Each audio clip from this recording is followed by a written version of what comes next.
Hello, I'm Doug Ballinger. I'm Logan's dad, and this is Logan's Voice. Monday, May 19th, will mark 5 years since I lost my son to fentanyl poisoning. My only child. 5 years since I got the phone call no parent should ever receive. It's hard to explain what it means to live 5 years without your child. I measure time in befores and afters. Before the poison, after the silence. Logan didn't die because he wanted to. He didn't die because he gave up. He died because he didn't know what was in what he was using. Fentanyl stole his life, and it's stolen hundreds of thousands of others. For a while, I was just trying to survive. There were days I couldn't get out of bed, days I couldn't speak his name without falling apart. But as time has passed, something has changed. I realized that the silence, the shame, the stigma, the way we tiptoe around overdose deaths was killing more people. So I made a choice to speak, to write, to fight. This podcast, my book, Logan's Story, and this advocacy work that I do, it's all my way of keeping Logan alive, not just in memory, but in meaning. I miss my son every single day. But today I'm using my grief as fuel. If you're listening and you've lost someone, I want you to know this. You are not alone. Your grief has power, and your loved one's life still matters. Let's talk about what these 5 years have taught me and how Logan's Voice became my way of fighting back against a crisis that took him. May 19th of 2020 started off like a normal day.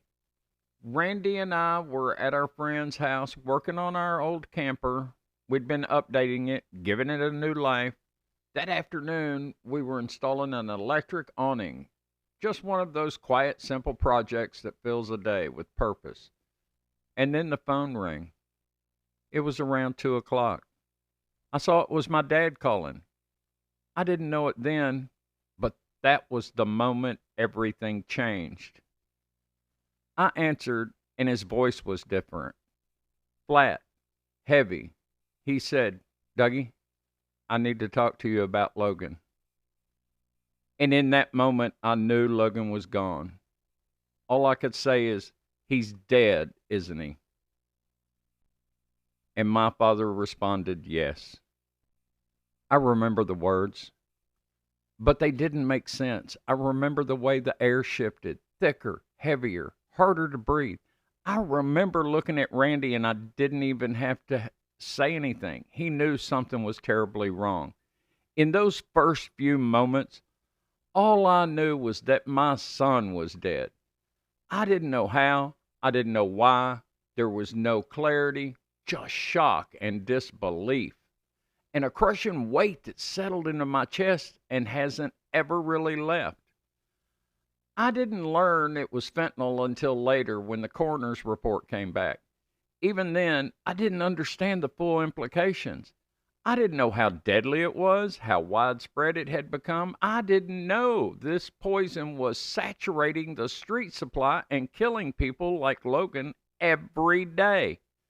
What I did know was this. My son was gone, and the world would never be the same again. Logan wasn't perfect, but he was trying. He had a good heart, he had people who loved him, and he was still fighting.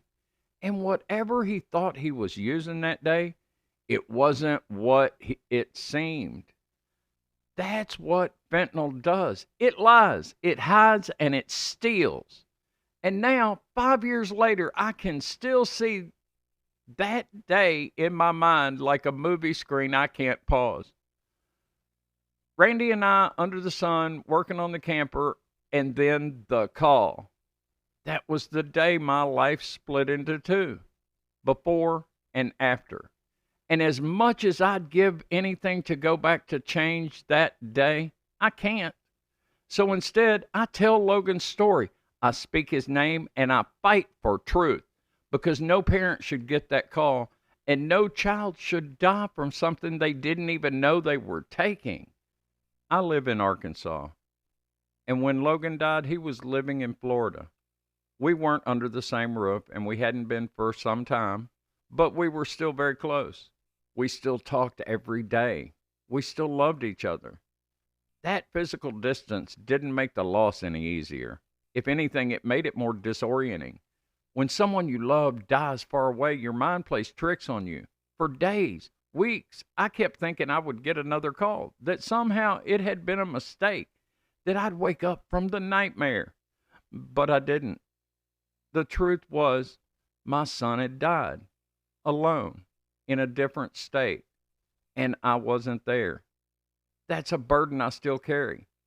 That I couldn't hold his hand.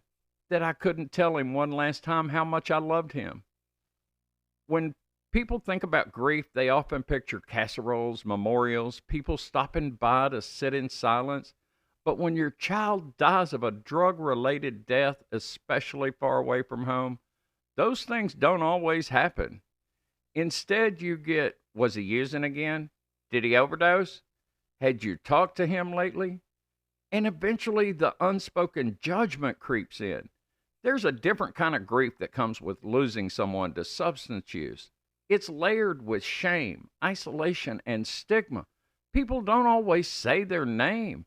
They don't always bring them up in conversation, and they avoid the hard truth, which only makes it harder for us, the ones left behind, to survive it.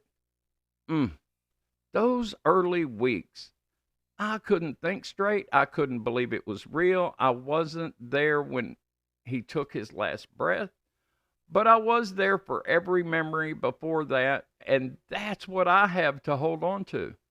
Logan wasn't a stranger to me. He wasn't just someone I used to know. He was my son. I watched him grow. I saw him struggle.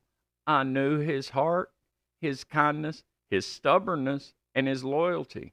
He was loved by so many people, and he loved deeply in return.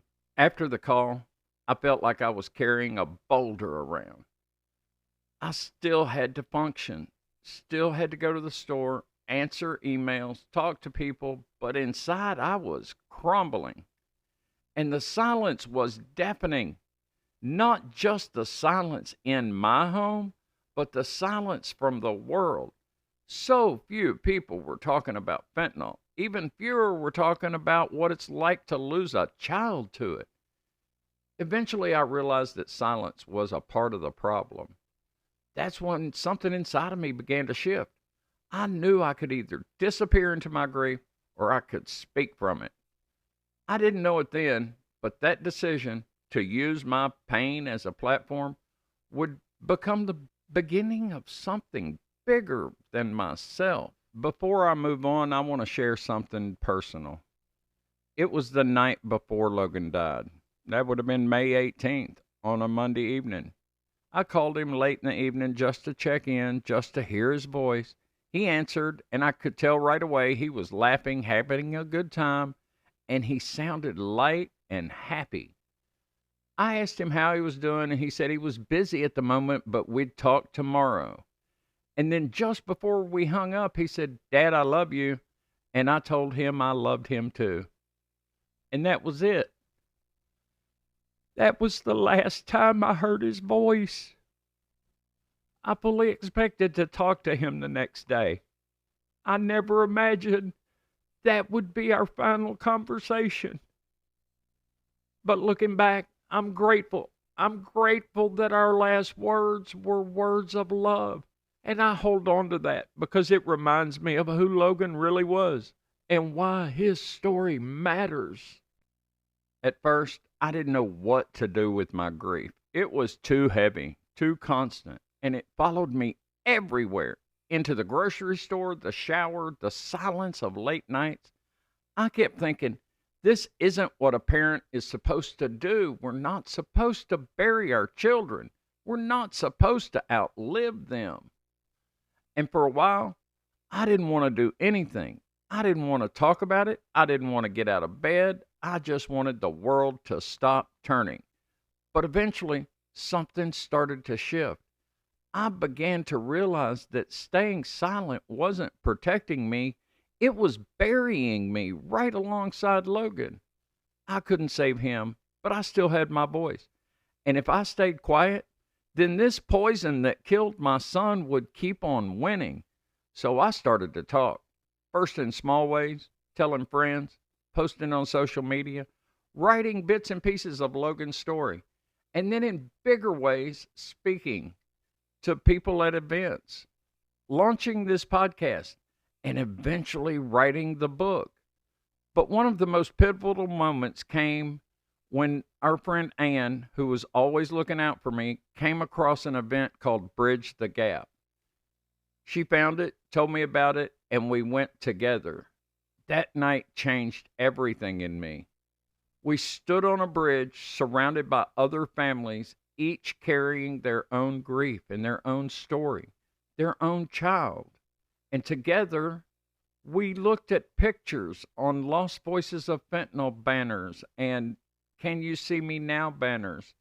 Stacy read names of children that have died. We cried. We hugged. Strangers. These were strangers. And they reached out in my grief and hugged my heart. For the first time, I didn't feel alone in my pain. And that's where I found the Hope Movement Coalition. Or maybe that's where they found me.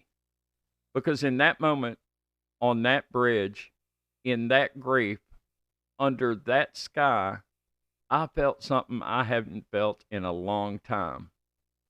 Purpose. I saw there were others out here fighting back, speaking truth, and refusing to let stigma and silence win.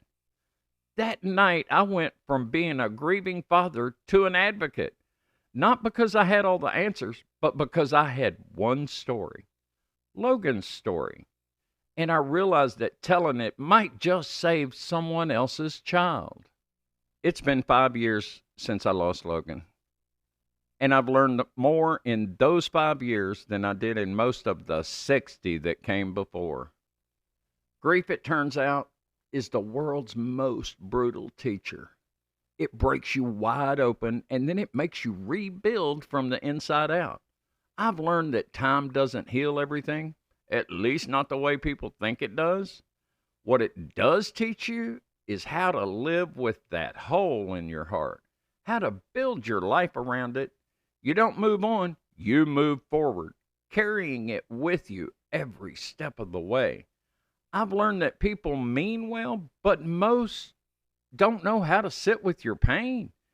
They change the subject, they back away, or they try to fix something that cannot be fixed. I've learned that stigma around substance use disorder is still very real, and it silences too many voices. It shames the people who are struggling and isolates the families left behind, and it's just wrong. I've learned how important it is to say their name, because when people stop saying Logan's name, it's like losing him all over again. I've learned that dads grieve too, even if we do it differently, and that men need more safe spaces to talk about the pain we carry. I've learned that this fight, the one against fentanyl, against stigma, against silence, is far from over. But I've also learned that there's power in showing up. There's strength in speaking out. And there's healing in helping someone else. I've learned that Logan's life didn't end when he died. Not really. Because every time I tell his story, every time someone says, I didn't know this was happening, or your story helped me talk to my kid, he's still making a difference. And maybe the most surprising thing I've learned in this, that even in the darkest places, there are people who will walk with you. People like Ann, like Stacy, and like all the families in Hope Movement Coalition, like every grieving parent who refuses to stay silent. I've learned that grief and purpose can coexist, that pain and love can share the same breath, and that sometimes the thing that breaks your heart is the same thing that fuels your mission. Logan taught me a lot in life, but in death, he's taught me even more. And I will never stop telling the world who he was and what took him from us. Before I close, I want to speak directly to two groups of people. First, to lawmakers, prosecutors, and those in positions of power. We are in a public health emergency.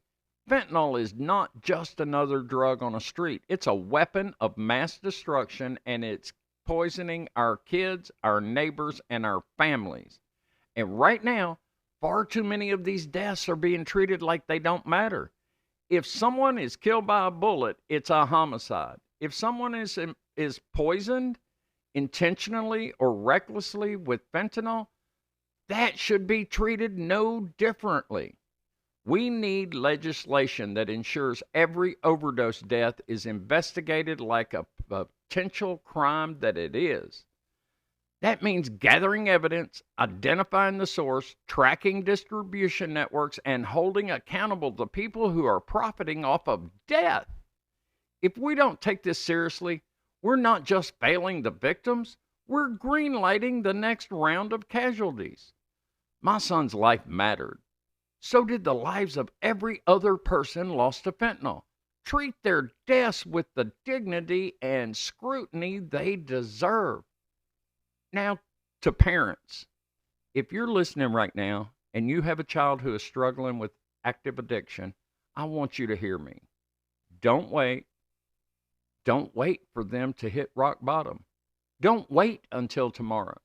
Don't assume they'll be okay because they were yesterday. Have the hard conversations.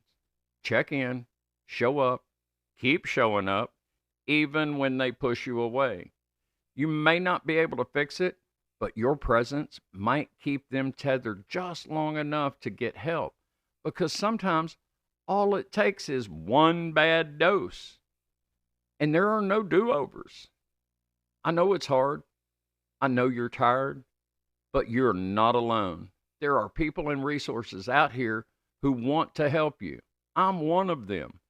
And if you need someone to talk to vent to cry with, I'll be there. Send me an instant message on my Facebook page, Rex Logan's dad. It's been 5 years since I lost Logan. 5 years since I heard his laugh. 5 years since I heard him say, "Dad, I love you." But I carry his voice with me every single day. And I speak it into this world because silence is not an option. Not anymore. This fight isn't just mine.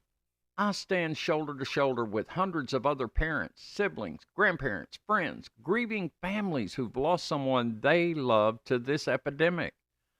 I want to say thank you to the families of Hope Movement Coalition who have become my extended family. You've shown me that we are stronger together, that when we link arms, we become a force that cannot be ignored. I'm proud to now serve on the executive board of Hope Movement Coalition as the chair of development, because building something meaningful from the ashes of grief is how we honor those we've lost. And we're just getting started. If you've made it this far in the episode, thank you. Thank you for listening, for opening your heart, for choosing to see us, for choosing to see Logan. If you've lost someone, you're not alone. If your loved one is still fighting, there is still hope. And if you're angry, heartbroken, or confused, or exhausted, know that those feelings are valid and you're allowed to feel them all. But don't stay silent. Share Logan's story. Tell your own. Get involved. Speak out. Visit HopeMovementCoalition.com for other resources. Visit Logan'sVoice.com to learn more about the book I wrote about my son, Logan's story, and also our podcast, Logan's Voice. And now there's a swag shop. You can wear the message, because together we can raise awareness. We can fight the stigma, and maybe, just maybe, we can save the next Logan before it's too late. I am Logan's voice. I am Logan's dad. and I will not be silent any longer.